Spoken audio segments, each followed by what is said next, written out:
लंबे समय से बिहार के अभ्यर्थियों की ये मांग रही है कि बिहार में डोमिसाइल लागू किया जाए, और ऐसा इसलिए हो रहा है क्योंकि बिहार से बाहर कुछ राज्यों में प्रत्यक्ष रूप से डोमिसाइल है, जहां बिहार के अभ्यर्थी फॉर्म नहीं भर सकते, या कह लीजिए कि उस राज्य के अलावा दूसरे राज्य के अभ्यर्थी फॉर्म नहीं भर सकते। जबकि कुछ राज्य में अप्रत्यक्ष रूप से डोमिसाइल लागू है, जहां पे भर्ती प्रक्रिया ऐसी है, सिलेबस ऐसा है कि बाहर के अभ्यर्थियों को या तो परेशानी होती है या सिलेक्शन नहीं होने दिया जाता है।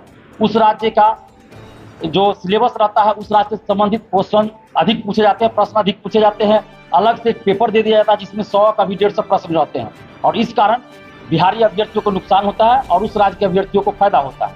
और बिहार में क्या है कि पूरे भारत के लोग आकर फॉर्म भर रहे हैं, नौकरी भी कर रहे हैं। तो हम ये कहना चाहते हैं कि हम लोग किसी बाहरी का विरोध नहीं कर रहे हैं। ये नहीं समझा जाए कि बाहरी का हम लोग विरोध करें, नहीं। बिहार से बाहर के हजारों छात्र छात्राएं यहाँ पटना में आकर रेलवे की तैयारी कर रहे हैं, अन्य प्रतियोगी परीक्षा की तैयारी कर रहे हैं, चाहे दरोगा हो या बीपीएससी सिविल सेवा हो। तो हम लोग किन्हीं का विरोध नहीं कर रहे हैं, लेकिन बिहार के अभ्यर्थियों के हक में हम लोग ये मांग कर रहे हैं कि बिहार की सरकारी नौकरी में डोमिसाइल लागू। ऐसा इसलिए कर रहे हैं क्योंकि जब एक देश एक कानून की बात की जाती है, एक देश एक चुनाव की बात की जाती है, तो फिर एक देश एक नियुक्ति प्रक्रिया क्यों नहीं होनी चाहिए? हर एक राज्य में अलग अलग प्रक्रिया क्यों है? किसी राज्य में आप बाहर के लोगों को फॉर्म नहीं भरने दे रहे हैं, किसी राज्य का सिलेबस कुछ और है। अगर बिहार में कोई नौकरी करेंगे और बिहार के बारे में पता नहीं है तो फिर यहाँ नौकरी कैसे करेंगे? इसलिए बिहार से संबंधित प्रश्नों की संख्या ज्यादा पूछी जाए। प्राथमिक शिक्षा में 100% डोमिसाइल लागू, जो कि आंध्र प्रदेश के, तमिलनाडु के, पश्चिम बंगाल के कोई यहाँ शिक्षक या शिक्षिका बन गए तो क्या बच्चों को बता पाएंगे सही से? भाषा का प्रॉब्लम होगा, बच्चे तो तमिलनाडु की भाषा नहीं समझेंगे, या तमिलनाडु के शिक्षक यहाँ की मैथिली या भोजपुरी मगही नहीं समझेंगे। इसलिए प्राथमिक शिक्षा में 100% डोमिसाइल लागू हो, और अन्य जगह 90% डोमिसाइल सीधे तौर पे लागू हो।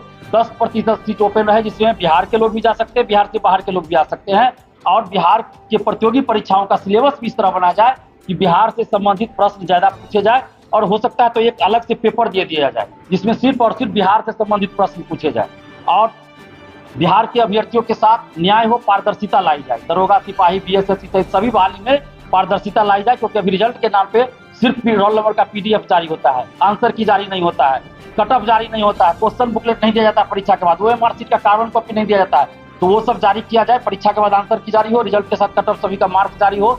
और डोमिसाइल की जहां तक बात है तो आप देखिए आरटीआई से बहुत सारा डाटा आया है। आरटीआई से डाटा आया, हम बताना चाहेंगे आपको कि ये डाटा है, ये टीचर बहाली से संबंधित है। इसमें है 423 पुरुष सफल हुए, 423 जनरल कैटेगरी में पुरुष सफल हुए हैं, उसमें से 64 सिर्फ बिहारी, 423 में सिर्फ 64 बिहारी, और बाहरी है 359, 359। उसी तरह महिला में जनरल कैटेगरी में एक क्लास का हम बता रहे हैं, एक विषय का बता रहे हैं, 952 में बिहार की महिला है 176, बिहार से बाहर की महिला है 776।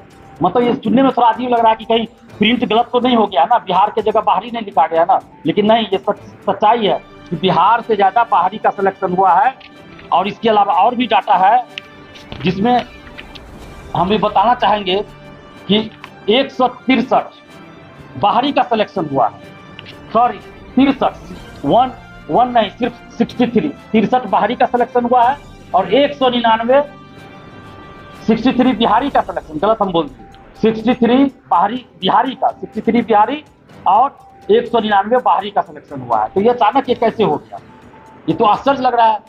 ये एक गिरोह काम कर रहा है बिहार में शिक्षक भर्ती में, और बिहार से बाहर के कुछ राज्यों में, जहां से सेटिंग का खेल चल रहा है कि बिहारी अभ्यर्थियों का हक मारा जाए। और इसीलिए आप देखिएगा कि बिहार में कुछ गिरोह सक्रिय है, डोमिसाइल लागू नहीं होने देना चाहते हैं, लेकिन ये बिहार के अभ्यर्थियों के साथ नाइंसाफी है। अब देखिए उत्तर प्रदेश बेसिक शिक्षा परिषद के प्राथमिक विद्यालयों के लिए प्रशिक्षु शिक्षकों का चयन, ये नोटिफिकेशन है, इसमें स्पष्ट रूप से लिखा हुआ है कि उत्तर प्रदेश का निवासी होना चाहिए, लेकिन बिहार में किसी चीज में ऐसा नहीं रहेगा कि बिहार का निवासी होना चाहिए। कुछ राज्य में ऐसा है कि आप 5 वर्ष से वहाँ का निवासी है तभी फॉर्म भर सकते हैं, डीएलएड तभी कर सकते हैं जब 5 वर्ष से उस राज्य में रह रहे हैं। लेकिन बिहार में क्या किया गया, टीआरई 1, टीआरई 2, टीआरई 3 में फर्जीवाड़ा किस तरह किया गया है?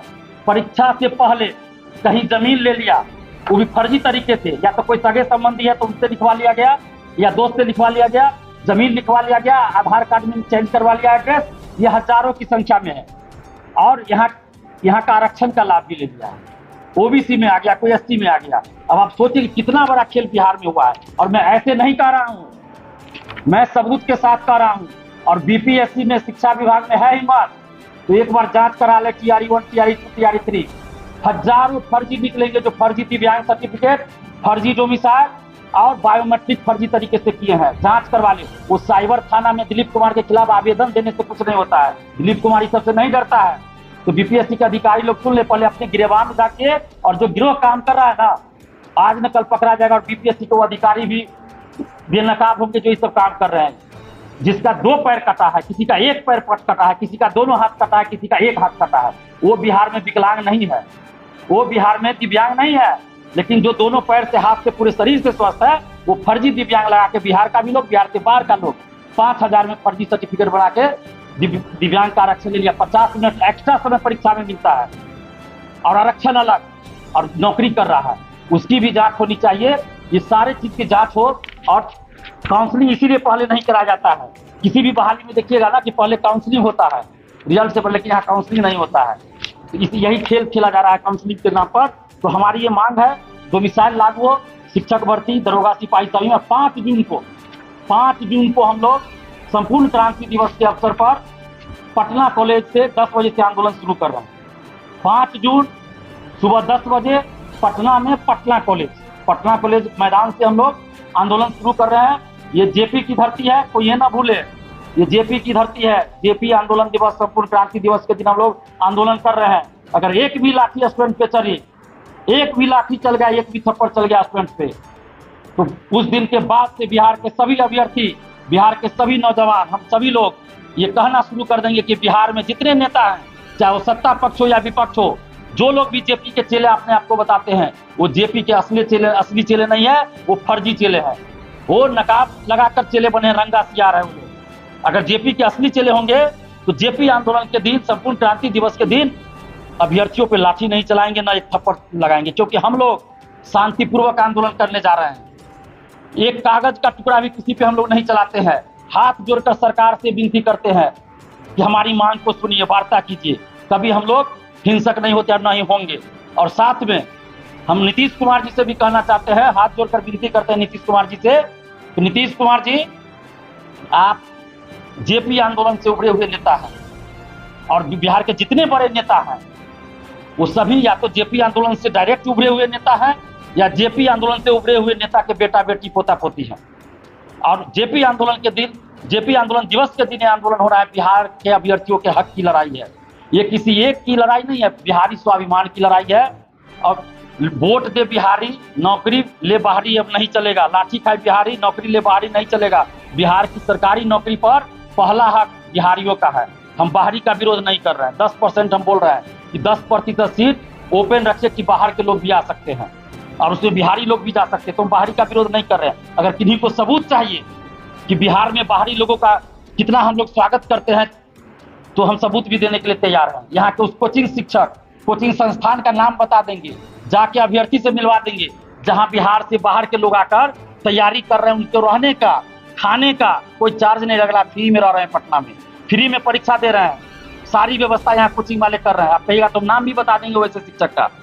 तो बिहार में ऐसा स्थिति है कि बाहरी का हम लोग इतना सम्मान करते हैं। मैंने खुद यूपी के कितने लड़कों लड़कियों को, जो व्यवस्था नहीं हो रही थी, उनको रहने का डर लग रहा था लड़की को, तो हम लोगों ने व्यवस्था कराया है, रहने का एग्जाम दिए सुरक्षित और सिलेक्शन भी हुआ है। तो हम लोग किसी बाहरी का विरोध नहीं कर रहे, बस अपने हक और अधिकार के लिए लड़ाई लड़ रहे हैं। पश्चिम बंगाल में आता है कोई वैकेंसी तो भाषा का बाउंडेशन लगाया जाता है, प्रतिबंध लगाया जाता है। बिहार में मगही, भोजपुरी, मैथिली, अंगिका जो भाषा क्षेत्रीय है उसको क्यों नहीं प्राथमिकता दी जा रही है प्राइमरी एजुकेशन में। अभी देखिए उत्तर प्रदेश बीएड संयुक्त प्रवेश परीक्षा का नोटिफिकेशन है, इसमें स्पष्ट लिखा हुआ है कि मैक्सिमम, अधिकतम 5% बाहरी को लेना है, सिर्फ 5% बाहरी को लेना है। लेकिन बिहार में हमने डाटा बताया 63 बिहारी, 199 बाहरी। आप सोचिए कितना परसेंट होगा, आप लोग देखिए। तो ये किस तरह से होला। 35% महिला आरक्षण, बिहार से बाहर की महिला को भी दिया जा रहा है जनरल कैटेगरी में। उसका नुकसान जनरल कैटेगरी की महिला को तो हो ही रहा है, साथ में एससी ओबीसी महिला को भी हो रहा है। क्योंकि अगर बाहर के अभ्यर्थियों का सिलेक्शन नहीं होता महिला आरक्षण में के तहत, नहीं मिलता बाहरी को महिला आरक्षण, तो एससी ओबीसी कैटेगरी की लड़की महिला अभ्यर्थी भी जनरल कैटेगरी में जा सकती थी और जनरल कैटेगरी की भी और लड़की आ सकती थी। लेकिन यहाँ बाहरी को आरक्षण दिया जा रहा है। दिव्यांग आरक्षण बिहार से बाहर के लोगों को दिया गया TR1 TR2 TR3 में, जबकि ये गलत था। हम जब लगातार इस चीज को उठाए तो बीपीएससी ने क्या किया, साइबर थाने को नोटिस भेजा, नोटिस नहीं आवेदन भेजा कि दिलीप कुमार पे कार्रवाई कीजिए। हमको साइबर थाना बुलाया गया, हमने सबूत दिया। अभी देखिए सामान्य प्रशासन विभाग ने नोटिस जारी किया 10-15 दिन पहले कि दिव्यांग आरक्षण सिर्फ और सिर्फ बिहारी को मिलेगा। तो फिर महिला आरक्षण बाहरी को क्यों दे रहे हैं आप? महिला आरक्षण भी सिर्फ और सिर्फ बिहारी को मिलना चाहिए, बिहारी बेटियों को मिलना चाहिए। तो इन सभी मुद्दों को लेकर डोमिसाइल लागू हो, पारदर्शिता लाई जाए, आरक्षण का लाभ सिर्फ बिहारी अभ्यर्थियों को मिले। लाइब्रेरियन है, BSSC CGL 4 है, दरोगा की वैकेंसी जल्द निकाली जाए और किसी तरह का फर्जीवाड़ा ना हो, पेपर लीक ना हो, पेपर लीक में संलिप्त सभी लोगों पे कार्रवाई हो। इन सभी मुद्दों को लेकर हम लोग आंदोलन कर रहे हैं। 5 जून को सुबह 10 बजे पटना कॉलेज से आंदोलन है। आप सबके चैनल के माध्यम से, प्रेस कॉन्फ्रेंस के माध्यम से सभी से अपील करना चाहते हैं, ये बिहार के हक और अधिकार की लड़ाई है। तो आप सभी लोग आइए पटना कॉलेज सुबह 10 बजे और भीड़ दिखाइए। लोकतंत्र है, चुनावी साल है, भीड़ का असर होगा। और हमारे जो मुख्यमंत्री हैं नीतीश कुमार जी, वो खुद छात्र आंदोलन से उभरे हुए नेता हैं, तो अच्छी तरह समझते हैं कि छात्र आंदोलन का क्या असर होता है। तो निश्चित रूप से अगर भीड़ दिखाएंगे आप लोग तो सरकार और खासकर मुख्यमंत्री नीतीश कुमार जी ध्यान देंगे और बिहार में डोमिसाइल लागू होगा। हम लोग 2 तरह से मांग कर रहे हैं, एक प्रत्यक्ष डोमिसाइल लागू हो जिससे प्राइमरी एजुकेशन में 100% और ऊपर के क्लास में और अन्य दरोगा सिपाही BSSC में 90% डोमिसाइल लागू हो, जिसमें सिर्फ और सिर्फ बिहारी स्टूडेंट का सिलेक्शन हो। 10% सीट ओपन हो जिसमें बाहरी भी आ सकते हैं, मेरिट के आधार पर बिहार के लोग भी जा सकते हैं। और अप्रत्यक्ष रूप से भी डोमिसाइल लागू हो जिसमें बिहार की सभी प्रतियोगी परीक्षा में बिहार से संबंधित प्रश्न पूछा जाए, एक अलग से पेपर दिया जाए जिसमें सिर्फ और सिर्फ बिहार से संबंधित या तो 100 या 150 प्रश्न हो। ये हम मांग करते हैं। और साथ में सरकार से हम ये भी मांग करते हैं और ये बताना भी चाहते हैं कि ये आंदोलन पूरी तरह से छात्र आंदोलन है। इस आंदोलन में न तो कोई नेता और न ही किसी तरह के कोई शिक्षक या अदर संगठन की कोई भूमिका नहीं है, न तो प्रत्यक्ष न अप्रत्यक्ष। ये इसमें छात्र और छात्राएं ही शामिल होंगी।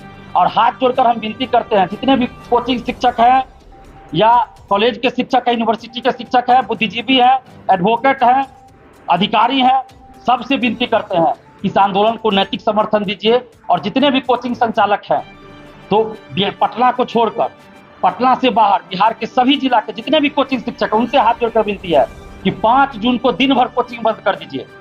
5 जून को दिन भर कोचिंग बंद कर दीजिए। और पटना के जितने कोचिंग शिक्षक हैं उनसे आग्रह है कि पटना के जितने कोचिंग शिक्षक है सुबह 9 बजे से शाम 4 बजे तक कोचिंग बंद कर दीजिए।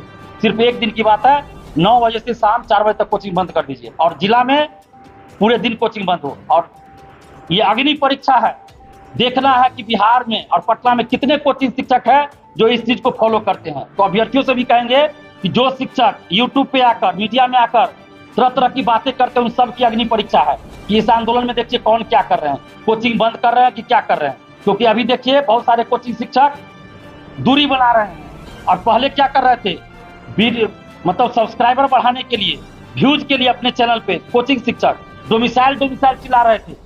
लेकिन अब जब डोमिसाइल पे आंदोलन हो रहा है तो साइलेंट हो गए। कोई पटना छोड़ के भाग गए, तो कोई कोचिंग में नजर नहीं आ रहे हैं, तो कोई वीडियो बना रहे हैं तो दूसरे मुद्दे पे बना रहे हैं। तो ये सब की अग्नि परीक्षा। और जितने भी अभ्यर्थी हाथ जोड़कर विनती करेंगे कि आप लोग ऐसे लोगों की रंगा सियारों की पहचान कीजिए और वैसे लोगों का बहिष्कार कीजिए। और लास्ट में मीडिया बंधुओं से आग्रह करेंगे, हाथ जोड़कर विनती करेंगे मीडिया बंधुओं से कि बिहार में जितनी वैकेंसी आ रही है हम ईमानदारी के साथ कर रहे हैं। बिहार से बाहर इतनी वैकेंसी कहीं नहीं आ रही है, ये सच्चाई है। लेकिन बिहारियों को हक मिलना चाहिए, पहला अधिकार बिहारियों को आना चाहिए। इसलिए डोमिसाइल के लिए हम लोग आंदोलन कर रहे हैं। लेकिन पारदर्शिता नहीं है, पेपर लीक हो जाता है, कभी धांधली सेटिंग हो जाती है, तो इस पर रोक लगना चाहिए। आप सभी मीडिया बंधुओं से आग्रह करेंगे कि आप लोगों ने स्टूडेंट्स के मुद्दे को बहुत जोर शोर से उठाने का काम किया है, साथ दिया है। और बहुत सारे मुद्दों पे आप लोगों के साथ देने की वजह से सरकार ने संज्ञान लिया, कार्रवाई हुई है। तो इस मुद्दे पे भी आप लोग डिबेट करवाइए, अपने चैनल के माध्यम से अभ्यर्थियों की आवाज को सरकार तक पहुंचाइए। और 5 जून को सुबह 10 बजे आंदोलन है, आप लोग पटना कॉलेज जरूर पहुंचिए। पटना कॉलेज सभी लोग पहुंचिए और अभ्यर्थियों की आवाज को अपने चैनल के माध्यम से सरकार तक पहुंचाइए। बहुत बहुत धन्यवाद। अगर किन्हीं का कोई प्रश्न हो तो जरूर पूछिएगा।